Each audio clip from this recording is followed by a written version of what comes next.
Hi library friends, this is Miss Cindy from the Crown Point Community Library, and today I'm going to be bringing the library into your home with some information. So I want to tell you about some books that are available at the library and a special award that is given to books. So probably you guys have heard of things like the Oscars and the Grammys, and there's the Emmys and the Tonys, and there's all these different awards. There's even like the ESPY awards, which goes to to sports players, but there's all these awards that are given out at the after a year, at the end of every year, for the best movie or the best song or the best television show.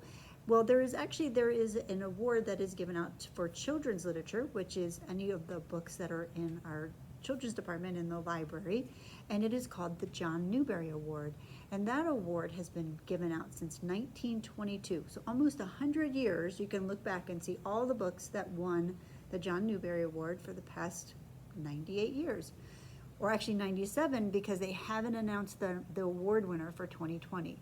So at the end of January, there's a committee that gets together and decides which book of the year was the best. We'll announce the Newbery winner for 2020. And so what I want to do today is I'm going to tell you about some of the books that are what they call contenders, or they're the books that are getting the most recognition or have the best chance of winning.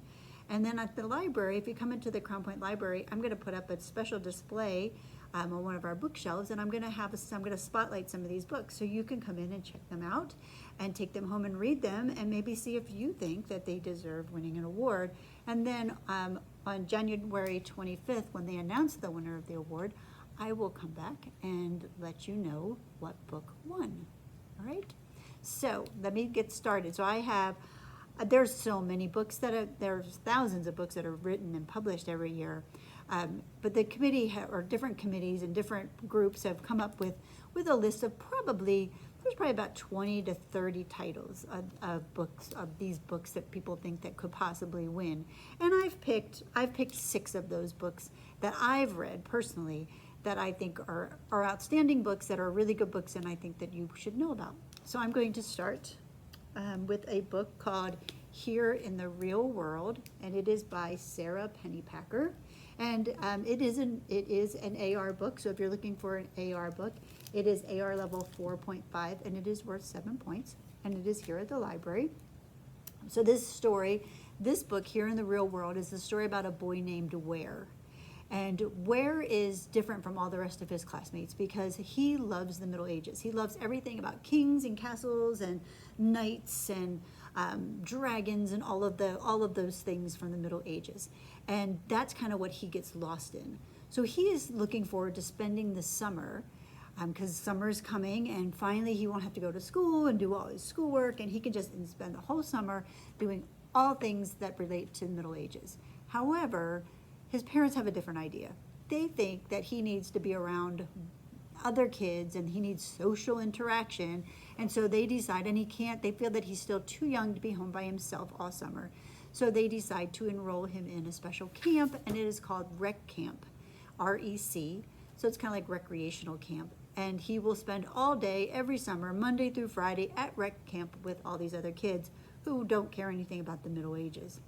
Well, right away, Ware does not fit in with the rest of the kids in this camp, and he's not very happy about it.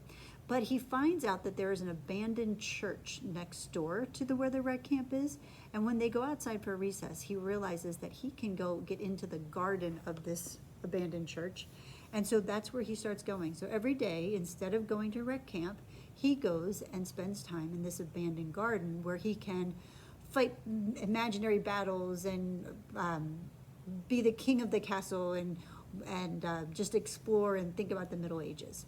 Well, there's one problem, because there's always one problem in a book, or at least there's always one problem, sometimes more.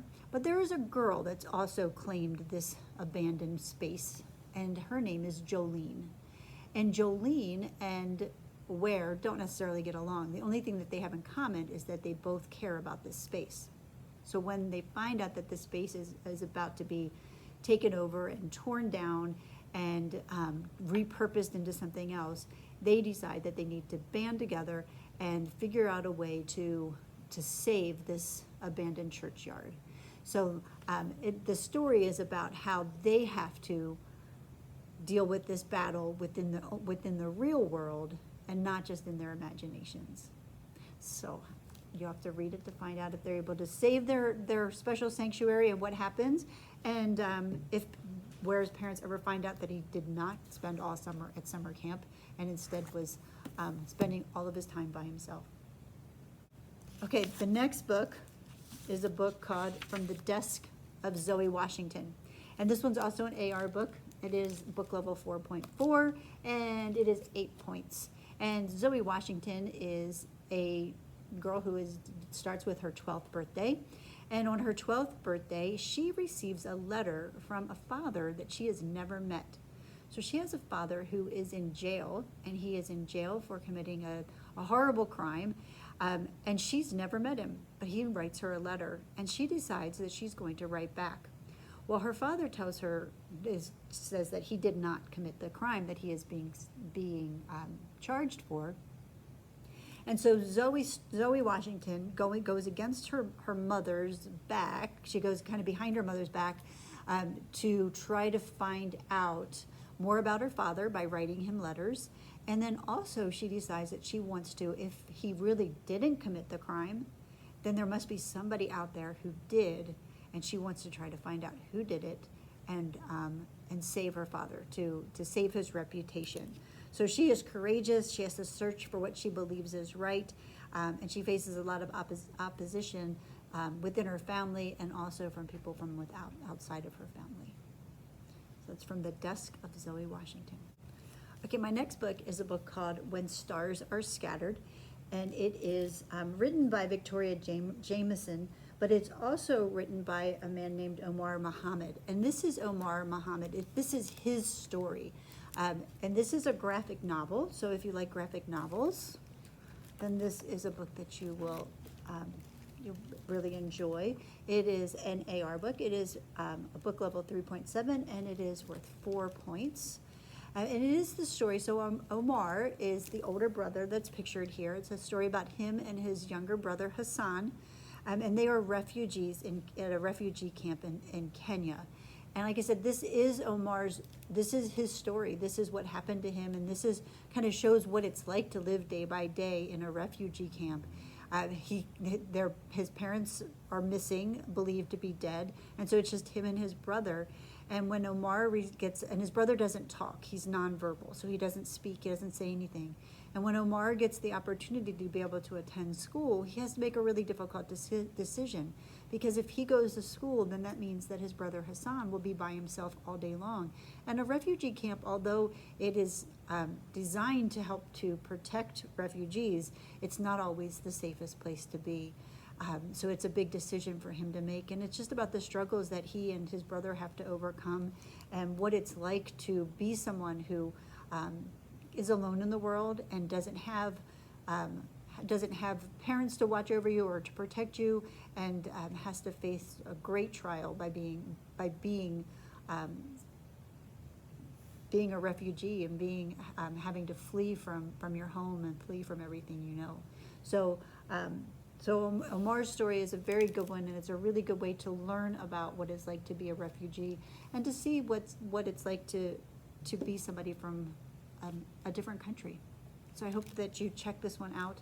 Again, it is a graphic novel, and last year was the first year that a graphic novel won the Newbery, so that's kind of exciting and gives this one a good opportunity.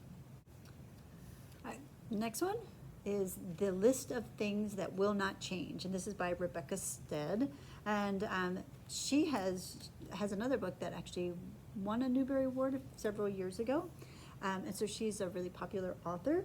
And this story is a story about two girls. The one is Sonia and the other one is B, and they are both 10, they're both in 5th grade, and B, especially, her biggest wish in life is to have a sister. Well, the other thing that Sonia and B have in common is both of their dads are gay, and when their fathers, they've never met each other, but their fathers are fall in love and are going to get married, then B is so excited because her biggest wish is coming true, and she is now going to finally have a sister.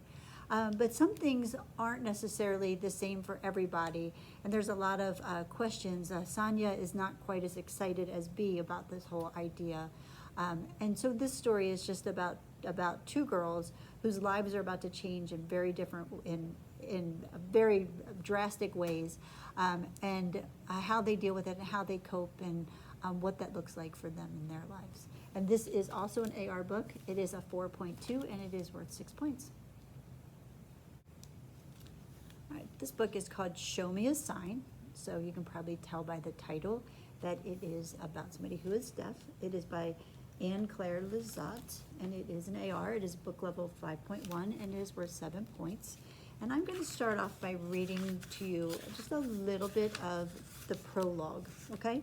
It says, if you are reading this, I suppose you want to know more about the terrible events of last year, which I almost did not survive, and the community where I live. Every small village must think itself perfectly unique. I know now there was not another like ours in America. In the year of our Lord, 1805, for those who take hearing and speaking for granted, our way of life may be hard to understand. So this is a story. So Mary, she lives on an island called Martha's Vineyard. It is off the coast of Massachusetts, and it is an island. And her great-great-grandfather was an early English settler and was one of the first deaf islanders. The island is inhabited by quite a few deaf people, and many are deaf and many use sign language. They know how to use signs. So the story, when the story begins, her life is kind of in upheaval. One of her brothers has died, and all of a sudden some English settlers come. Some people come to the island, and they want to try to find out why so many people that are there are deaf and not hearing. And she's never ever questioned the way she is, and has always accepted it. She always thought that she was perfectly normal, and doesn't understand why they want to find out all this, and they want to kind of use her to try to find out, kind of as a specimen, to try to find out what's going on and what's happening to the people. So this is the story of Mary and what it was like being deaf, being a settler on this island in 1805. Okay, so this book is called Prairie Lotus, and it's by Linda Sue Park, and it is very similar to the Laura Ingalls Wilder books, The Little House on the Prairies, and it is a story, as a historical fiction, about the year 1880, and it takes place in Dakota Territory. And Hannah, the main character, is moving with her father to a new place. It's called La Forge, and the people there, Hannah is half Chinese, and the people there have never seen anybody who is Asian before, and are very nervous and afraid of her and what she brings to their community. Hannah's dream is to become a dressmaker, and she wants to go to school and learn and be able to have her own dress shop someday. But first she has to overcome the prejudices of people that, the neighbors in the town and the people that live there, and help them to see that just because her skin looks a little bit different, that she is no different from them. So it's a really good story, and it's a really good story about what it was like to live during this time period. Well, thank you for joining me. There are lots of other books. Feel free to come into the library. I'm going to set up a display in one of our cases, and you can check out books there. If I'm working, feel free to ask me, and I can even show you some other ones. But try reading at least one of these books, and like I said, on January 25th, we'll find out which book wins the Newbery Award for this year. Take care and have a great day.